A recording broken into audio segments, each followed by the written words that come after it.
Bangladesh tourism board এবং জেলা প্রশাসক কক্সবাজারের আয়োজনে কক্সবাজার সমুদ্র সৈকত ও শহর পরিষ্কার পরিচ্ছন্ন রাখা, ডেঙ্গু প্রতিরোধ এবং সিঙ্গেল ইউজ প্লাস্টিকের ব্যবহার প্রতিরোধে জনসচেতনতামূলক ৮ দিনব্যাপী ক্যাম্পেইন শুরু হয়েছে।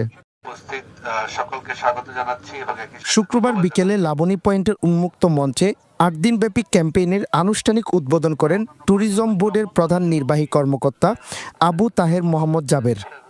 জেলা প্রশাসক মোহাম্মদ সালাউদ্দিনের সভাপতিত্বে অনুষ্ঠানের সঞ্চালনা করেন অতিরিক্ত জেলা প্রশাসক ইয়ামিন হোসেন।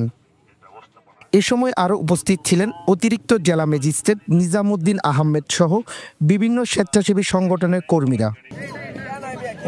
এই আয়োজনের মধ্য দিয়ে পর্যটকদের মধ্যে সচেতনতা বৃদ্ধি পাবে বলে মন্তব্য করেন ট্যুরিজম বোর্ডের প্রধান নির্বাহী কর্মকর্তা। সারা পৃথিবী জুড়ে এটা আছে যে প্রত্যেক মানুষ কোনো শহরে গেলে তা সে গ্রিন ট্যাক্স দেয় অথবা সিটি ট্যাক্স দেয়।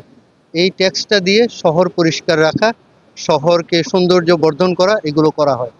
কারণ এটা মানুষের একটা নীতিগত অধিকার যে আমি আমার ট্যাক্স দিয়ে বাইরের মানুষের করা ময়লা পরিষ্কার করতে দিতে পারি না। সেই জন্য যিনি বাইরে থেকে আসবেন তিনি তার যে ময়লাটা এটা পরিষ্কার করার জন্য ট্যাক্স দিয়ে যাবেন। এটা হচ্ছে একটা নীতি।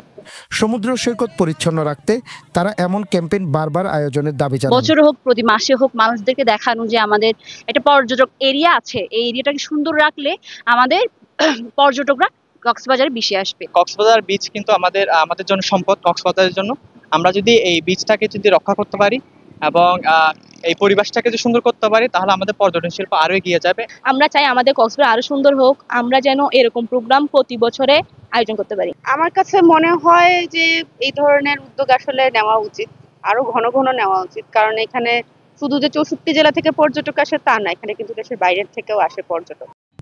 ৮ দিনব্যাপী এই ক্যাম্পেইনের শেষে শ্রেষ্ঠ ভলেন্টিয়ার পুরস্কার দেওয়া হবে বলে জানান জেলা প্রশাসক। জেলা প্রশাসন কক্সবাজার নামে যে ফেসবুক পেজটি আছে অফিসিয়াল, এই ফেসবুক পেজে আমরা আজকে একটি পোস্ট ওপেন করব। এই পোস্টে পিন্ড অবস্থায় থাকবে। এটি আগামী যে ৮ দিন অভিযানটি চলবে সেই সময় থাকবে।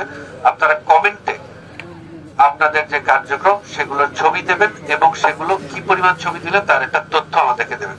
আমরা সেখান থেকে ক্যালকুলেট করব যে আসলে আপনারা কারা কতটুকু কালেকশন করেছেন।